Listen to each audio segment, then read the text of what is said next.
questions.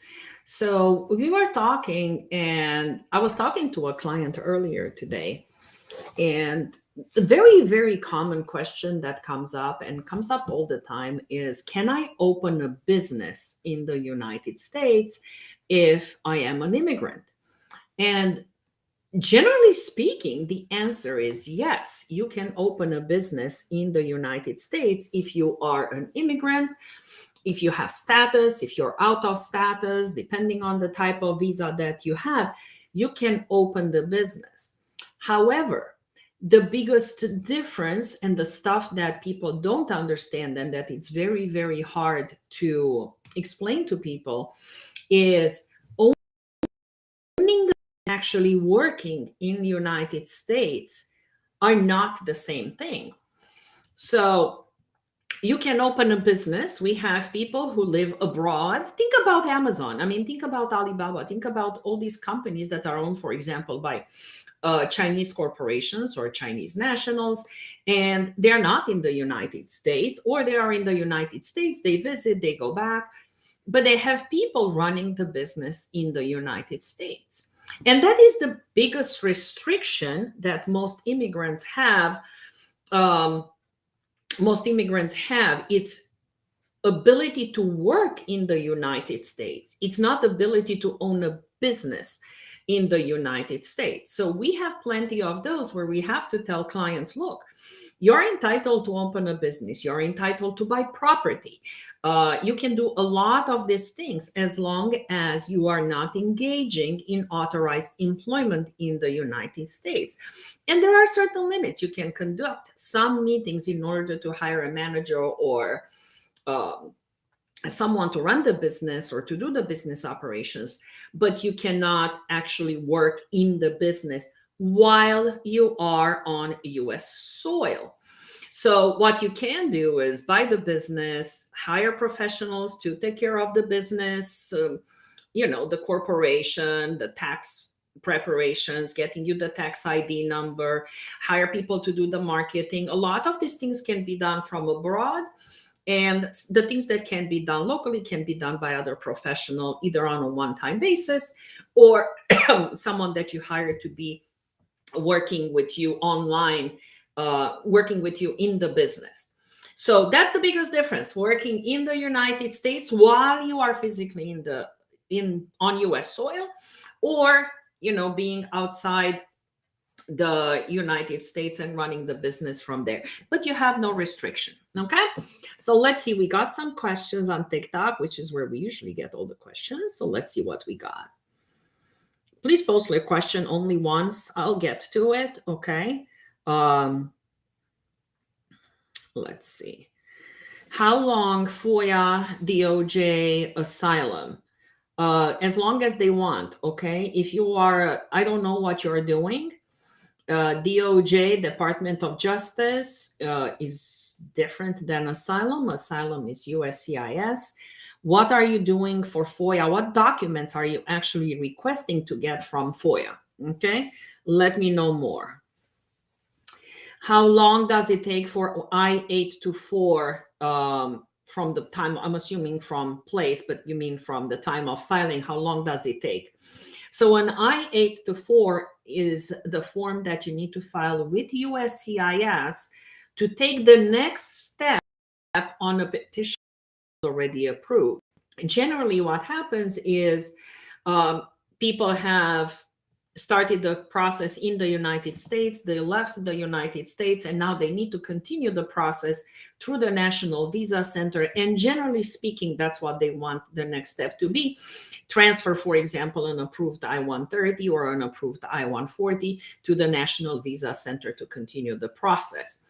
It depends on where you applied. An 824 right now, I think it was 14 months last time I checked. Okay, so it depends on how long Ashika yours has been pending. Okay, let's see, Bernie. My dad's 485 got approved 11 days ago. Yes, congratulations, Bernie. I'm sure you and your dad are so happy. That is awesome. Should his green card be already sent or just wait? You have to wait.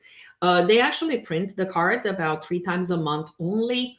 and it's a little bit too soon. If your green card was approved, was that approved through USCIS, or was that approved in court? If it was approved in court, it's a different process. If it was approved by USCIS, you should have it within 4 to 6 weeks, okay? It will be valid from the date of the approval. Did you get the approval notice?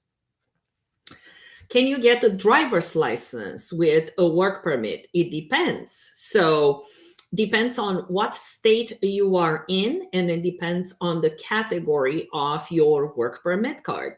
So if you are, for example, in Florida and your EAD is issued under category C09, which means you have an employment, which means you have an application for adjustment of status pending, you can go to DMV and you can get a driver's license. And you actually don't need to wait for the EAD to get the driver's license in that situation. Hello, I was recently denied a B1, B2 visa. Oh, I'm sorry to hear that. Will that affect my next appointment if I want to retry? Yes.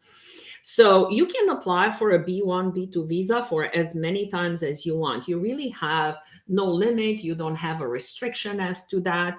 But here's the thing. When they're going, they denied you for a reason.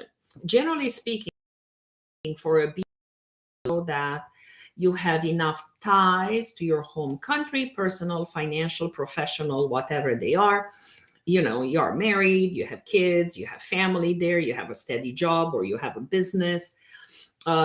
If you are applying and you misrepresented any of those facts, they deny you for misrepresentation, most likely you will never get it. If you may need to have a waiver, it depends. If they denied you and they didn't give you a reason, okay, it's either 221G or 214B, whatever the reason is, then you can reapply for a new visa. Every time you apply for a new visa, they are going to look at your family history. Did any of them come to the United States and overstayed? Did any of them enter illegally in the United States? They're going to look at your situation, and then they'll make a decision. If nothing has changed in your personal, professional, or financial life since last time you were denied for a B1, B2 visa, you shouldn't reapply yet. Make sure a lot of things have changed before you apply again. You're just going to get another denial. Oh, good, Bernie. So you're approved to USCIS. You got the approval notice. Fantastic. Really give them 4 to 6 weeks. Now, I don't know if your father received the work permit first. If he got the work permit, he may have also received his Social Security card. That Social Security card may say they're valid for work authorization only. If you got that, as soon as you get the green card in the mail, give the government about 6 to 8 weeks to update their system from one agency to another, and then have your dad go to the Social Security Administration and get a brand new Social Security card. If you never got one because your green card was processed really fast, your dad's green card was processed really fast, then what you want to do is wait for the actual Social Security number to come to your house. Doesn't always happen, okay? So keep an eye out. If it's been 2 months, 3 months, and he got the green card, never had the social before, and he still didn't have it, you might want to go to the Social Security Administration with the green card in hand, okay? Yeah, it's about 14 months for the 824. What type of services you guys are providing? We help immigrants everywhere make the United States their permanent home. What does that mean? We help families stay together or bring families from abroad to reunite them.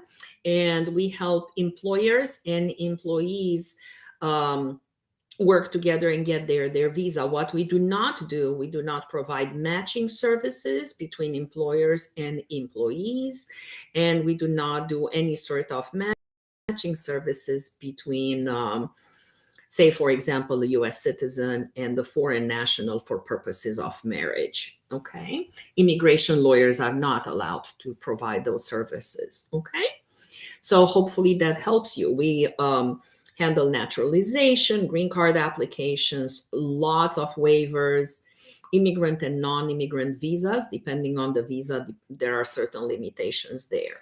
Okay. And also employment-based for professionals, people with very advanced degrees or who are at the top of their fields. We just ran a H-1B lottery for many, many people, and like a lottery. So it takes a while, and the lottery results have just been announced, and only one of the applicants got picked. And listen, to H-1B, there are 55,000 visas available every single year. This year, 6,400 of those visas went to Amazon. Think about the odds. Most of us have 1 to 2%, if that, in terms of approvals. And then think about how much lower that was when Amazon got 15% of their applicants. Now, let's say that 15% of the total went to them. Think about how many applications how many people they entered into the H-1B lottery in order to get that many approved. How long, oh, Tika, how long is N-400 process takes? It depends on where you are in the United States. Where we are in Florida, it's not that bad. In Oakland Park, for example, it's 7 months. In other areas in Miami and Kendall, it's 8 months. Hialeah is actually one of the faster ones at 5 months, but we have had a couple of people fully sworn in. So interview and oath ceremony and fully sworn in 6 weeks. But then I also have a couple of people who are waiting 2 years into it. I mean, a year and 2 months into it. So it takes time, you know. I'm from Europe. What's the process of getting an American green card? Please go and see all my other videos that are on my TikTok. It actually gives you a lot of information on how to obtain permanent residency or American green card in the United States. Generally speaking, there are 5 ways to get a green card in the United States. One is by investment.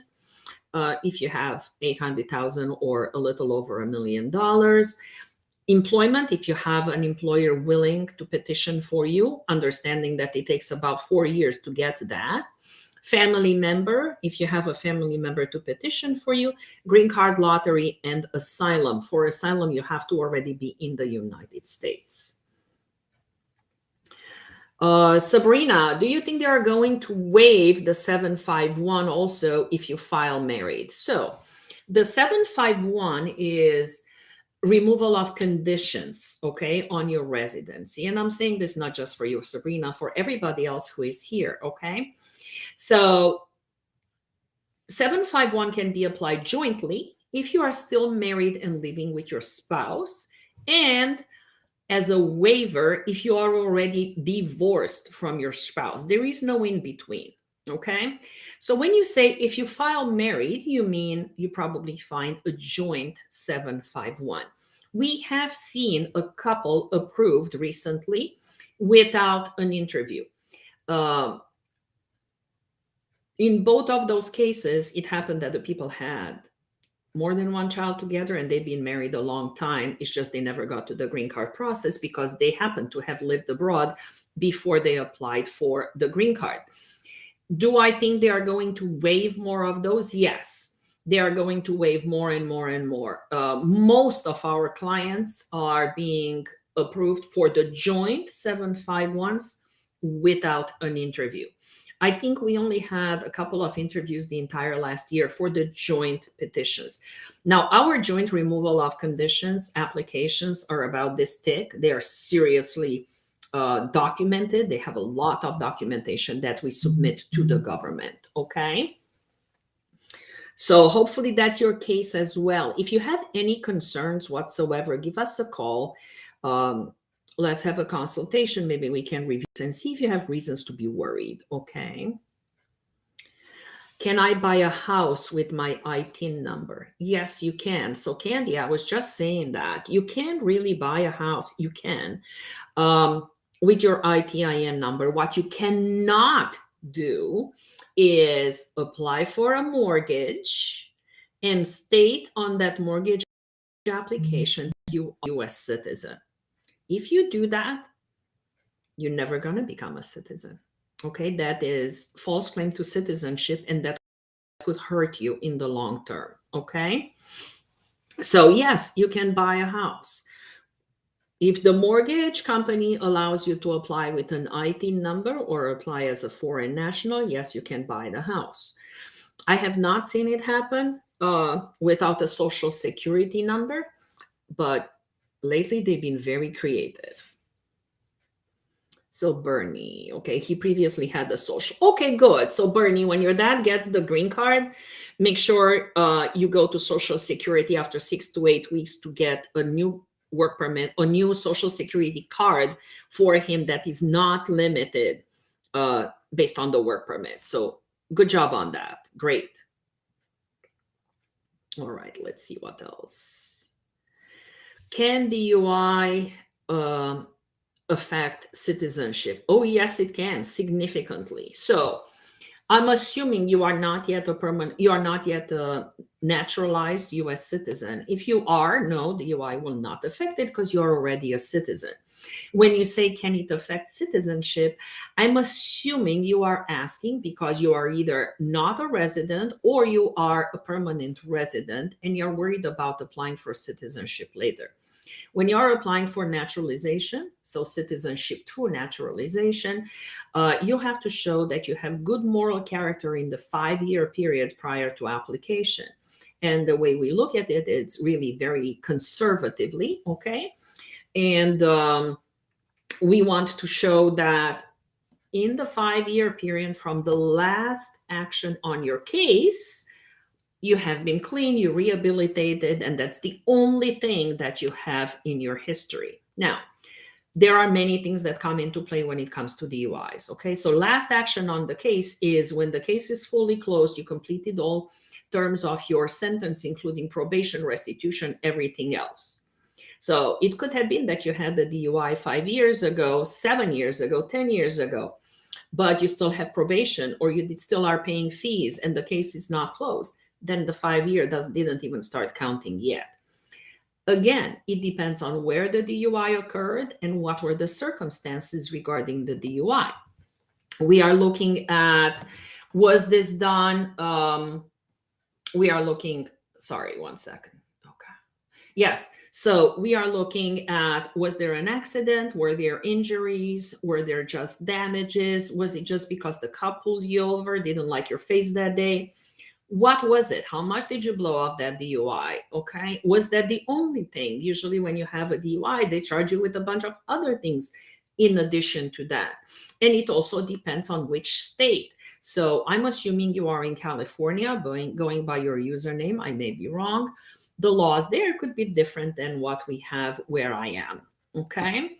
So yes, it could definitely affect citizenship. You may want to book a consultation with an experienced immigration attorney to discuss your options. And if you're not yet a US citizen, you may want to not travel outside the United States at all until you get your citizenship, because that could affect it, okay? All right, let's see. I know I'm live on like multiple platforms, so I always have to look at 2 different places. I never know where to look. All right, good. So you're very welcome. I hope that was a good answer for you. I hope that gives you some guidance, okay? All right, so I don't have any more questions now. So it seems like we are good to go for today. And I'll see you guys. I think I'm scheduled for tomorrow. If not tomorrow, then for sure. All right, talk to you then. Bye-bye.